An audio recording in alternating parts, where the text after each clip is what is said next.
I'll have some tea, sure. Thanks. I'd like to ask you a question, Mr. Ryan. Okay. When Jill phoned and said she was coming home, did she say anything about her reason for going to San Francisco? No, not a word. Thank you. Of course, she's a lawyer and has a practice of her own. Why do you mention that? Well, she probably doesn't tell you everything she's doing professionally, does she? No, she does confide in me, though. About every single case she handles? No, not about every single case. There are some that it would be a breach of confidentiality. Well, that's what I thought. Are you suggesting that my wife went to San Francisco on behalf of a client? I don't think it's my place to tell you something that Jill chose to keep to herself. She obviously told you, didn't she? You're twisting my words, Mr. Ryan. I don't think I am twisting your words. Did she or did she not tell you why she was going to California? I'm sorry, Mrs. Monroe. I don't mean to harass you. Look, I understand your concern. I know you're worried sick. I just want you, please, to tell me everything you know about my wife. I just want my wife back. Jill had a lot on her mind. I know that. There was something that was troubling her. Did she talk about me? Did she mention our marriage? Well, I could see that she was saddened by the problems that she had, but I didn't want to pry. You know something, Mrs. Monroe? I think you know more than you're telling me.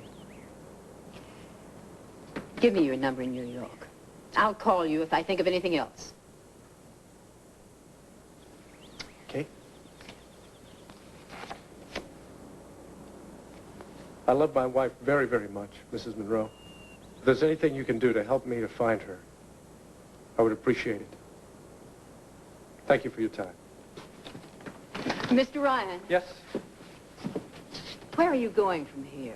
Back to New York, or are you going to San Francisco? Why do you want to know? What if I wanted to reach you in the next day or two? Well, you can reach me in New York. I don't think there's any reason for me to go to San Francisco. Do you? Bye, Mr. Ryan. Good luck to you. Thank you, Mrs. Monroe.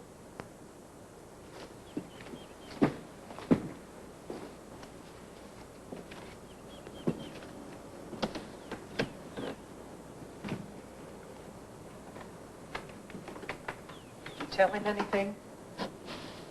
Not a word. You were right not to.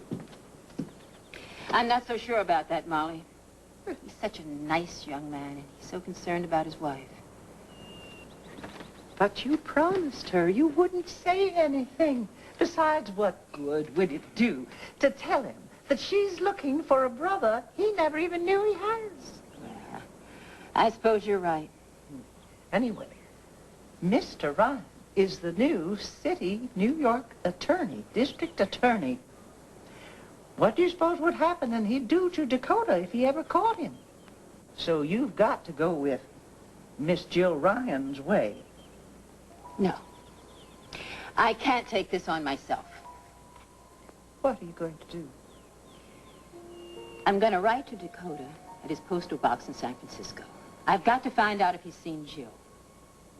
If he hasn't, I'm going to tell Frank Ryan the whole story.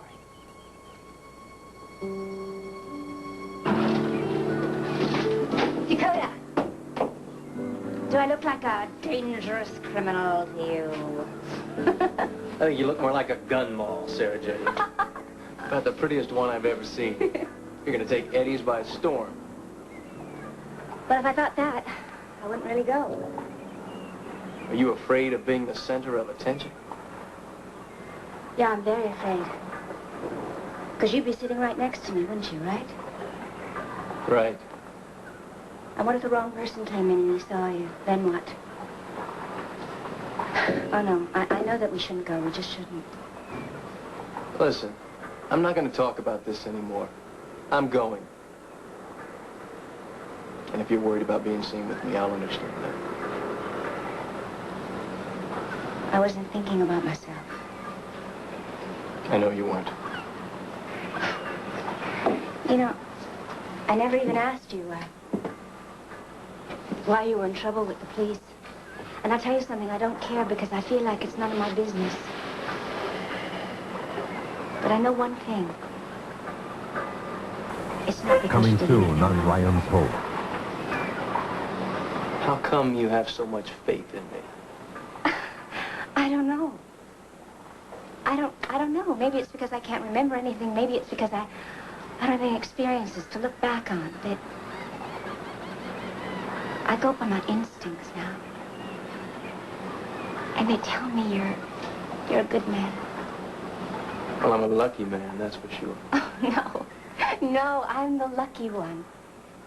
Don't you understand? If you hadn't found me, I can't imagine what would have happened to me.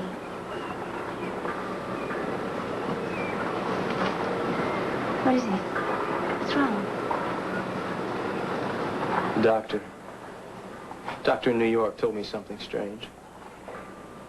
He said that if you get your memory back, you might not remember what's happening now. You might not recognize me, Sarah Jane. I don't care what any doctor says. I would remember. How could I forget you?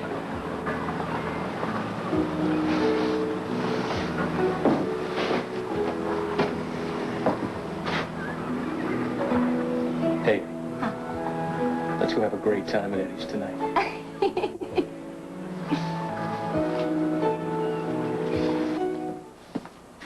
Wow, guess that board meeting wasn't as rough as you expected. Jack, the most amazing thing happened. After I spoke with you, Roger came in and said he didn't want me going near that board meeting today. So they let you off the hook? No, Roger went to bat for me. He said he'd speak on my behalf. Then you still have your job. He gave me a 2-week reprieve. Why, that old codger Roger. You just never know what he's going to do. Well, Miss Sherman, this calls for celebration. Oh, no more fortune tellers, okay? I think she brought me bad luck. I know just the place. Little joint downtown, plays jazz, serves draft beer. What do you say? Is it within your budget? Great thing about this place is it's not only fun, it's cheap. Well, what's the name of this fun, cheap place? Eddie's. Eddie's it is.